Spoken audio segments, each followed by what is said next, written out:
At 10:17 on the morning of February 23, 1945, Corporal Herschel Woodrow Williams crouched on top of a Japanese pillbox with a 70-pound flamethrower on his back, watching smoke curl from the ventilation port 12 inches from his boot.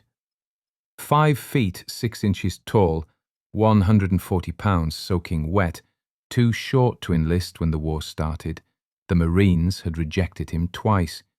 Now he was standing fully exposed on enemy concrete with 18 gallons of napalm strapped to his shoulders, while Type 92 machine guns fired from positions he could not see. The 4 riflemen covering him from 50 yards back thought he had lost his mind. Williams inserted the nozzle of his M22 flamethrower into the vent and pulled the trigger. The burst lasted 4 seconds. Inside the pillbox, 6 Japanese soldiers died at 2,000 degrees Celsius. Williams climbed down and moved to the next position. It was 10:19. He had 3 hours and 41 minutes of work ahead of him. This is the story of how a farm boy from West Virginia who failed entry requirements destroyed a fortified defensive network that had stopped an entire Marine division for 3 days. How he did it with a weapon so heavy he could barely stand after 4 hours. How he reloaded under fire 7 times. How his actions on a volcanic ash hill saved an estimated 104 American lives and changed flamethrower doctrine for every amphibious assault that followed. The weapon was not a rifle, the tactic was not precision, but the principle was identical to every story in this series. A man with a tool no one else wanted to carry, doing a job no one else volunteered to do because the standard approach had failed. Herschel Williams was born October 2, 1923, in Quiet Dell, West Virginia. 11th child in a family that had buried 6 during the Spanish flu epidemic of 1918. His father ran a small dairy farm. Williams left high school at 17 to drive trucks for the W.S. Haar Construction Company in Fairmont. When Pearl Harbor was hit, he tried to enlist. The Marine Corps minimum height requirement in 1942 was 5 feet 8 inches. Williams stood 5 feet 6 inches. Rejected. He tried again in early 1943. Rejected again. By May 1943, the Corps had lowered height standards due to manpower needs. Williams enlisted May 26th in Charleston, West Virginia. He weighed 133 pounds. Boot camp at Paris Island added 7 pounds of muscle and taught him that being short meant you carried the same weight as everyone else but had less leverage to do it. He qualified expert with the M1 Garand. The rifle weighed 9.5 pounds. Williams could handle weight. What he could not handle was waiting. By late 1943, Williams was assigned to the 3rd Marine Division, later transferred to Company C, 21st Marines.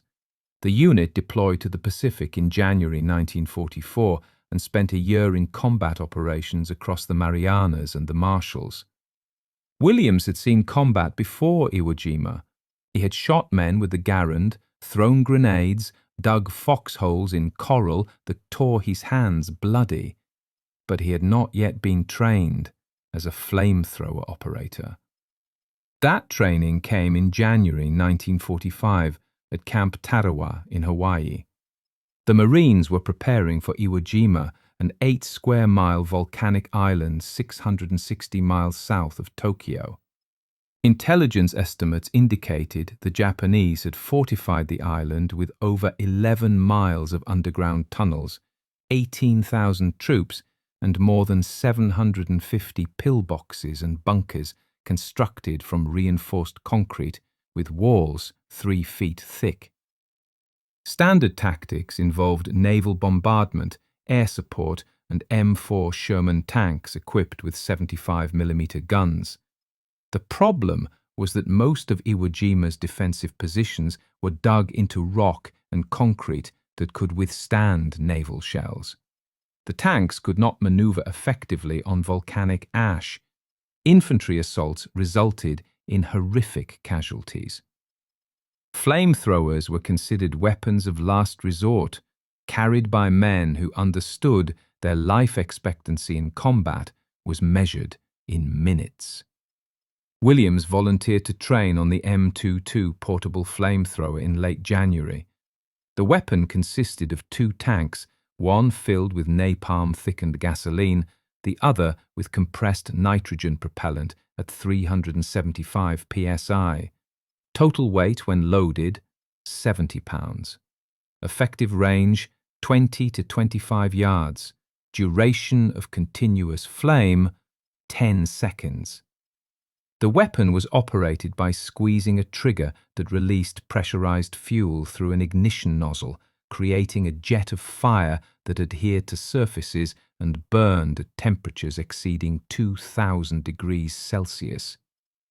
The weapon had limitations. It was heavy. It made the operator a priority target. It required the operator to approach enemy positions at close range within effective rifle and machine gun distance. The napalm mixture was volatile. A single bullet strike to the fuel tank could incinerate the operator.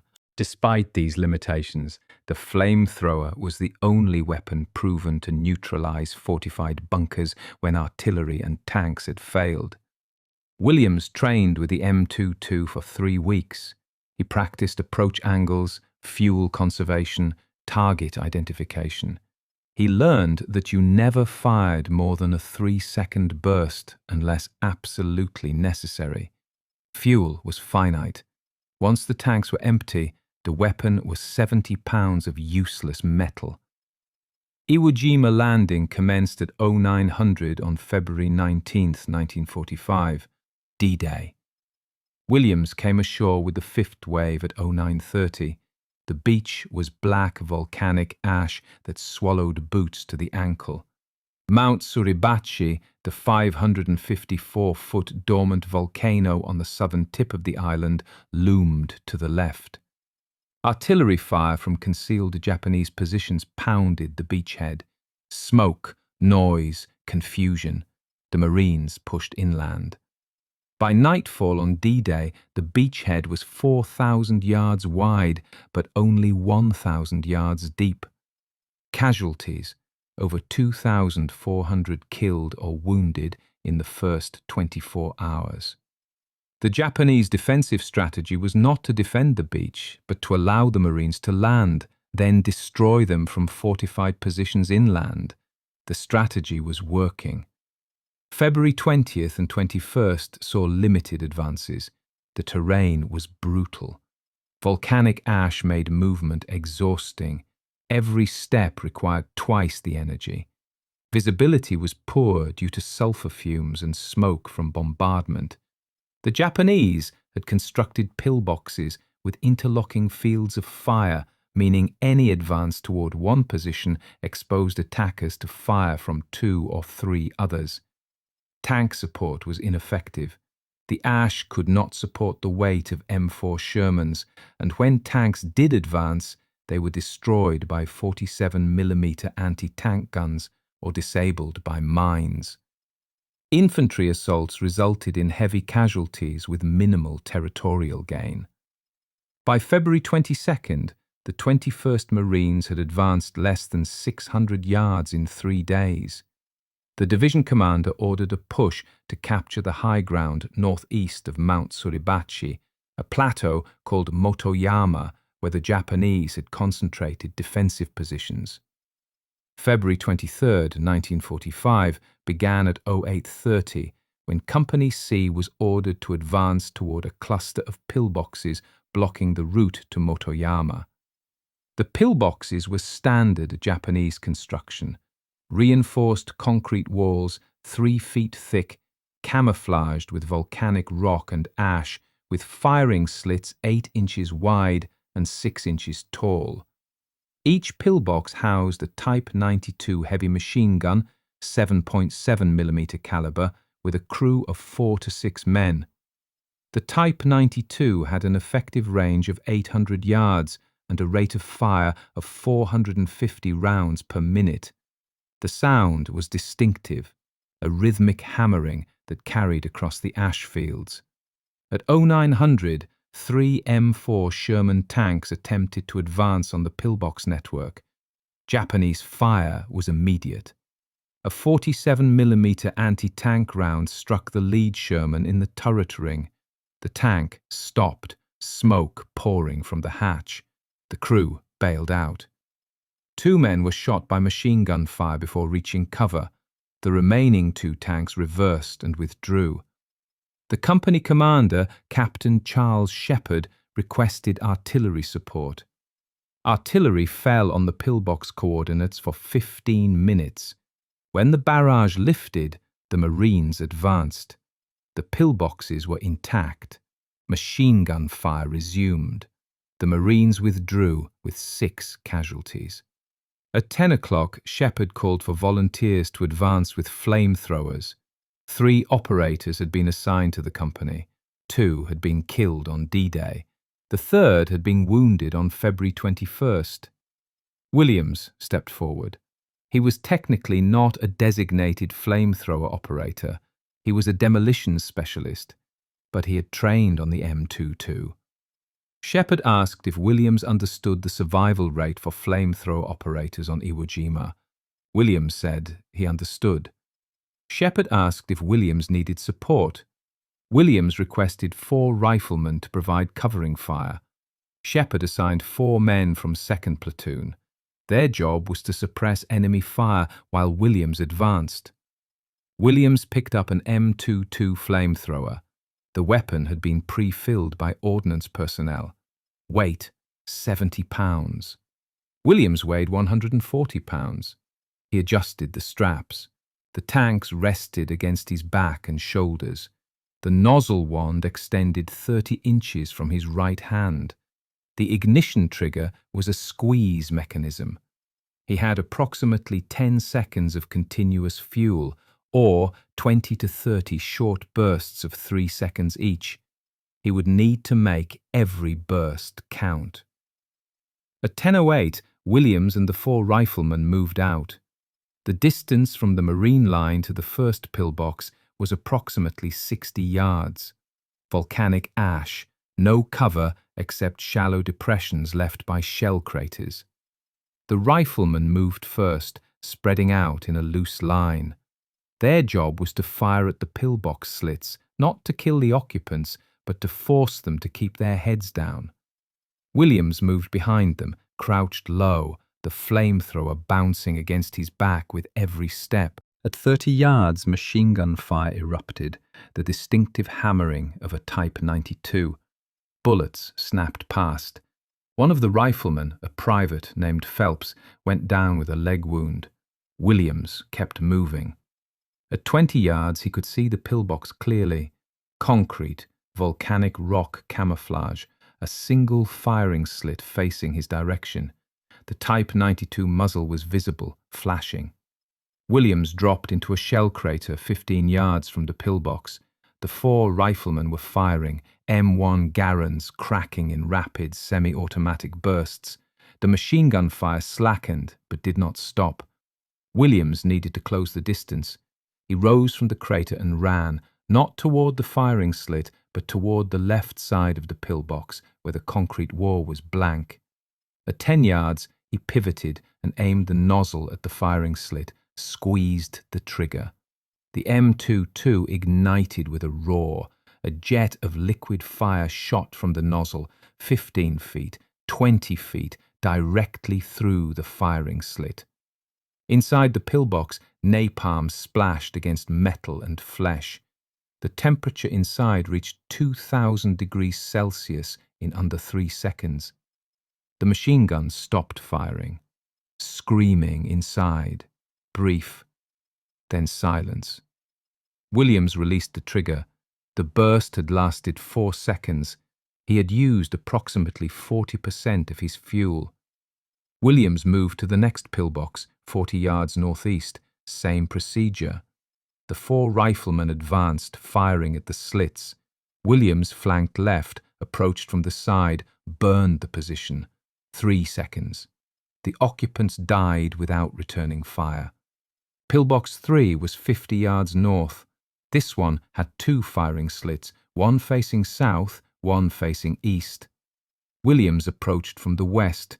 He burned the south slit first, then moved around the structure and burned the east slit. 6 seconds of fuel. His tanks were now approximately half empty. He had destroyed 3 pillboxes in 22 minutes. The problem was immediate. He was now 150 yards ahead of the Marine line, exposed, with limited fuel, and no way to reload without returning to friendly positions.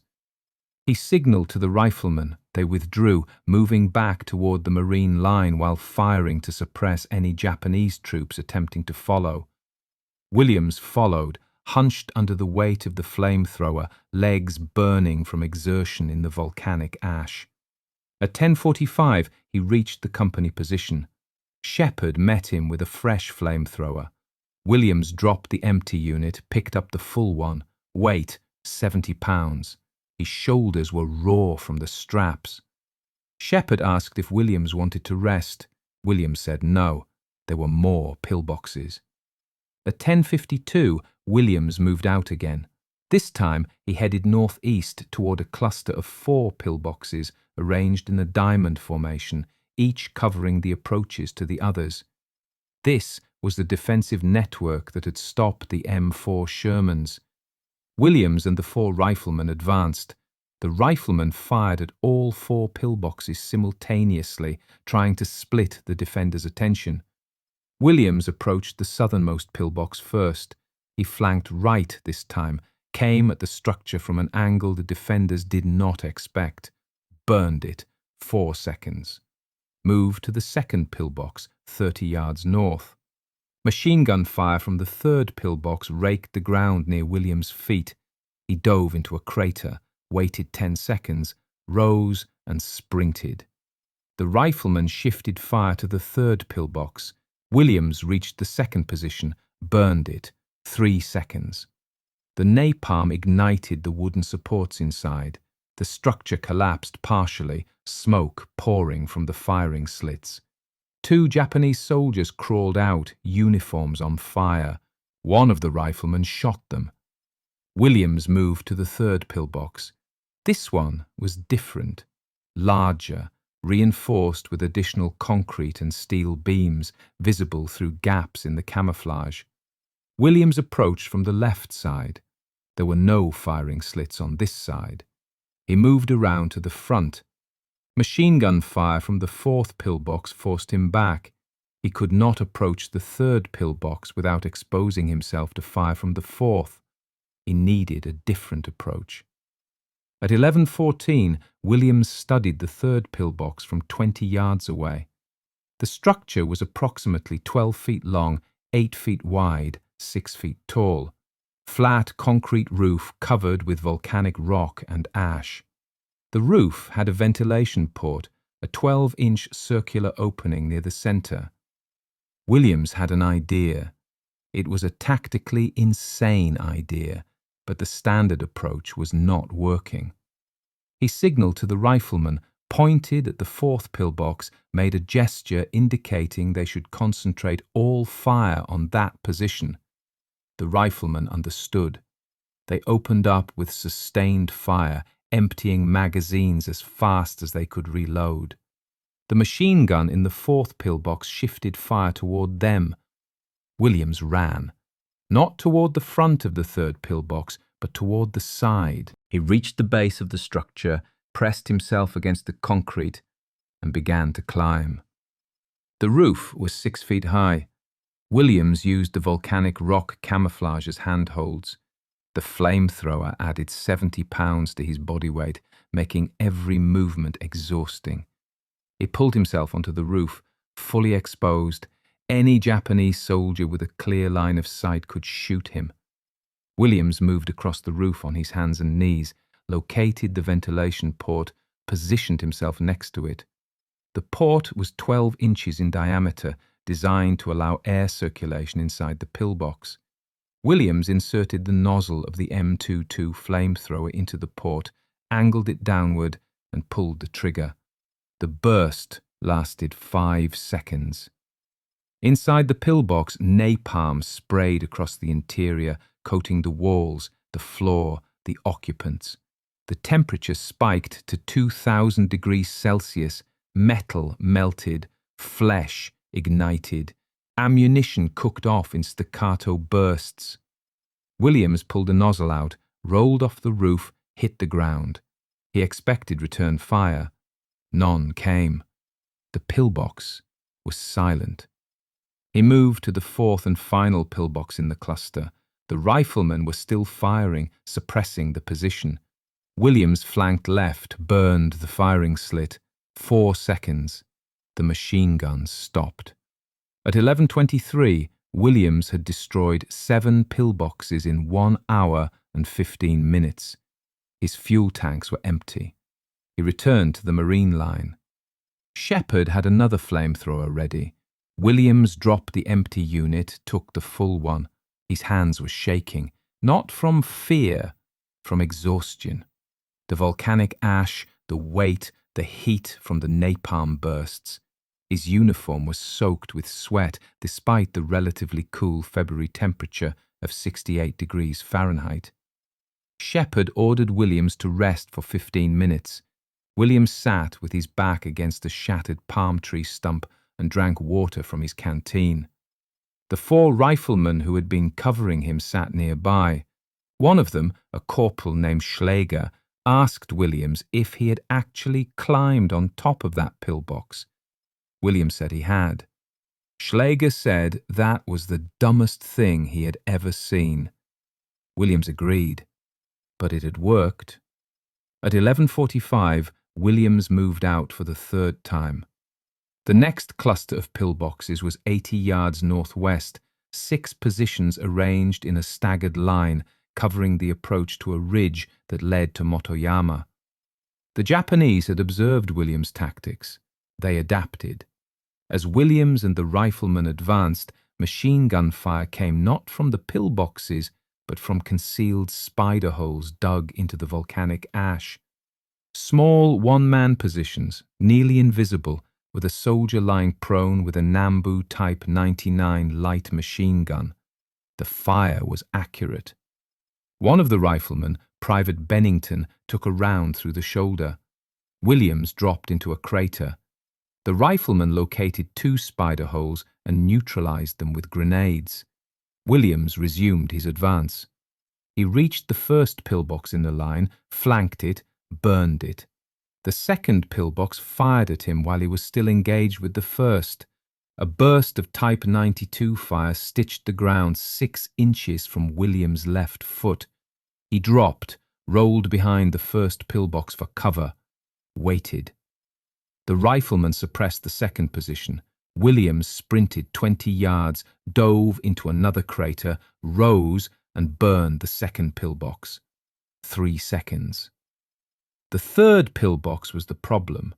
The structure had been built into the base of a volcanic rock outcropping, with natural stone forming 3 sides and only the front face constructed from concrete. The firing slit was narrow, less than 6 inches wide. Williams approached from the side, but the rock prevented him from flanking. He tried to fire through the slit from an angle. The napalm stream hit the concrete and splashed back, not penetrating. He was wasting fuel. Williams withdrew, studied the position from 30 yards. The roof was rock, no ventilation port. He could not climb it. He could not flank it. Standard approach was not working. He signaled to the rifleman, pointed at the pillbox, made a gesture indicating demolition. One of the riflemen, a sergeant named Mosier, crawled forward with a satchel charge, a 20-pound canvas bag filled with C2 explosives and a timed fuse. Mosier placed the charge against the concrete wall next to the firing slit, pulled the fuse igniter, and ran. The explosion was sharp, loud. When the smoke cleared, the firing slit had been enlarged to 12 inches. Williams moved in and burned the position. 5 seconds. The napalm penetrated. The third pillbox was neutralized. At 12:20, Williams had destroyed 10 pillboxes. His fuel was empty again. He returned to the Marine line. Shepard had another flamethrower waiting, but he also had new orders. Division Command wanted Company C to hold their current position and consolidate. The advance would resume the following day. Williams objected. The pillboxes were still active. If the Marines stopped now, the Japanese would reinforce or reposition overnight. Shepard agreed, but said orders were orders. Williams asked for permission to continue working alone if he could get volunteer support. Shepard said he could not authorize that. Then Shepard turned away and walked 20 yards to consult with his platoon leaders. Williams took that as unofficial permission. He picked up the fresh flamethrower, looked at the 4 riflemen. Schläger said he was in. The other 3 agreed. They moved out at 12:27. The 4th advance was the longest. Williams and the riflemen moved 150 yards northwest, deeper into the Japanese defensive network. They were now beyond effective support from the Marine line. If they were wounded, extraction would be difficult. If they were overrun, they would die. The pillboxes in this sector were different, smaller, more dispersed. These were not part of the main defensive line, but reserve positions designed to cover retreat routes or provide flanking fire during a counterattack. Williams methodically destroyed them one at a time. Pillbox 11 at 12:35, Pillbox 12 at 12:48, Pillbox 13 at 13:02. The procedure was identical each time. The riflemen suppressed, Williams flanked and burned. By 13:15, Williams had destroyed 13 pillboxes. His fuel was empty. He returned to the Marine line. The flamethrower he dropped weighed 32 pounds empty. His shoulders were bleeding through his uniform from the strap abrasion. Shepard met him with water and a first aid kit. Shepard told Williams he was done for the day. Williams said there were still more pillboxes. Shepard said Williams had done enough. The corpsman bandaged Williams' shoulders. Williams sat down. He had been carrying the flamethrower for 3 hours and 7 minutes. At 13:30, Japanese forces launched a counterattack. Approximately 40 soldiers emerged from concealed tunnels 200 yards north of the Marine line and charged. They carried rifles with fixed bayonets. No covering fire, no supporting weapons, just a straight infantry assault. The Marines opened fire with M1 Garand, BARs, and 2 .30 caliber machine guns. The Japanese charge collapsed under concentrated fire. 32 enemy soldiers were killed, 8 retreated, 0 American casualties. The counterattack had failed, but it revealed the location of a tunnel entrance. Division Command wanted the tunnel neutralized. Shepard looked at Williams. Williams picked up a flamethrower. At 13:52, Williams and 6 riflemen, 2 more than usual, advanced on the tunnel entrance. The entrance was a 4-foot-wide opening in a volcanic rock formation, partially concealed by brush and debris. Williams approached, knelt next to the opening, and fired the flamethrower into the tunnel. The napalm stream penetrated 15 feet, coating the tunnel walls. The heat inside became unbearable. Soldiers deep in the tunnel system would not die from the flames, but from smoke inhalation and oxygen deprivation. Williams emptied his tanks into the tunnel. 8 seconds of continuous fire. He withdrew. Smoke poured from the entrance. No one emerged. The tunnel was sealed. At 14:05, Williams returned to the Marine line. Shepherd ordered him to stop.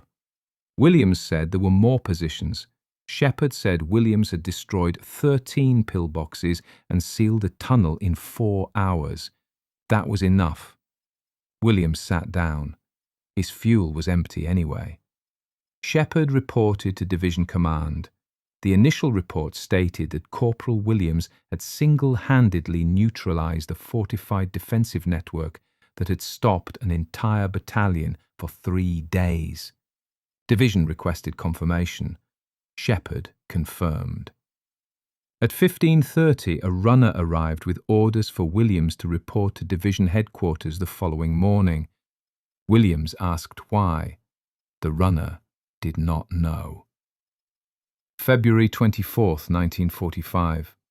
Williams reported to Division headquarters at 0900. The division commander, Major General Graves Erskine, met him personally.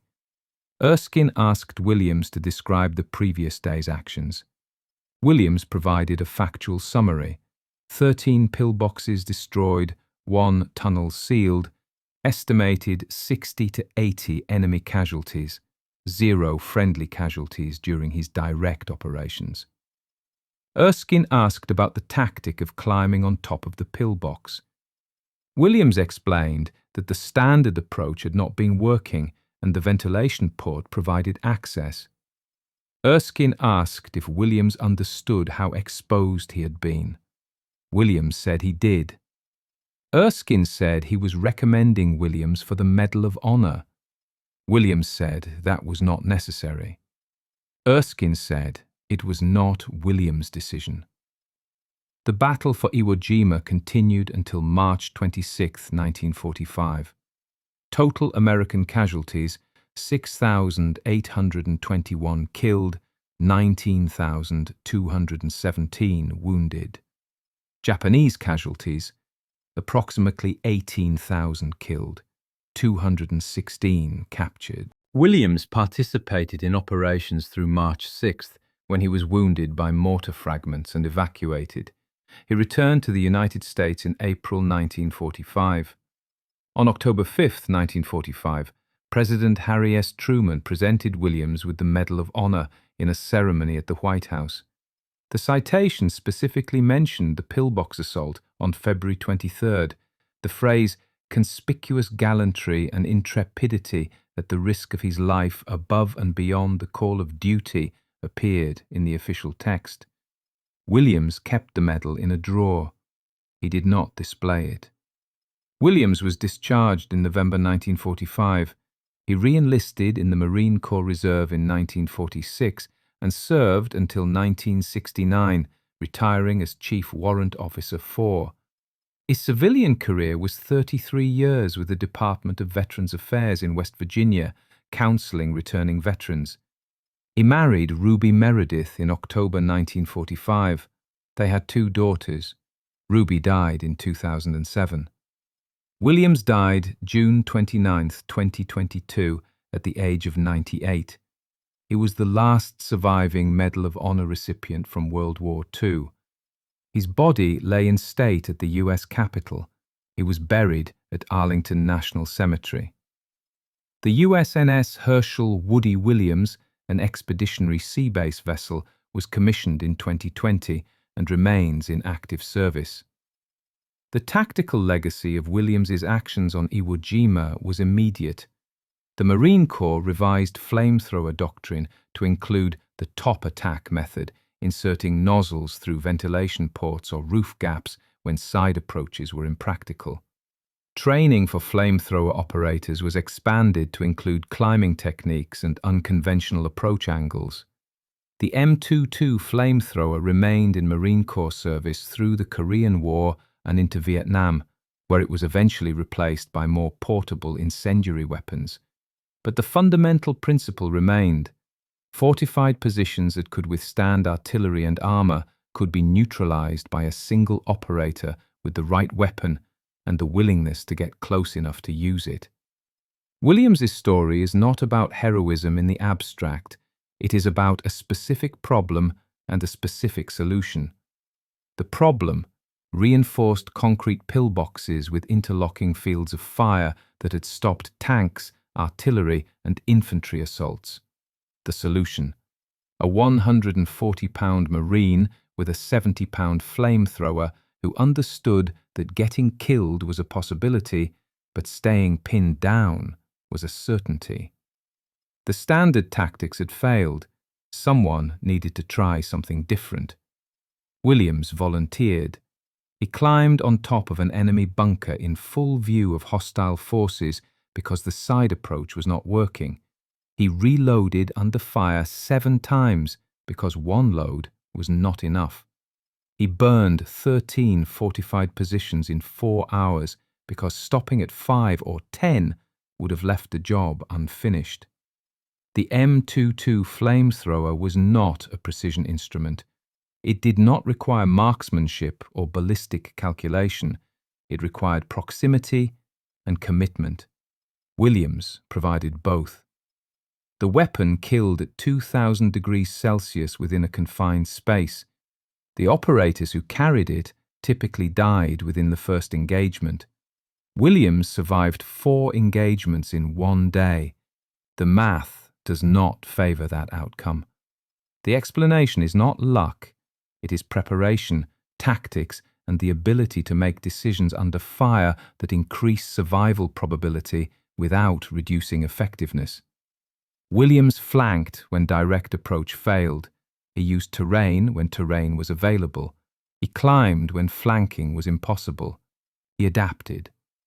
The final count from February 23, 1945, 13 pillboxes destroyed, 1 tunnel sealed, estimated 70 enemy casualties, 4 hours of continuous combat operations, 7 flamethrower reloads, 0 friendly casualties during Williams's direct actions.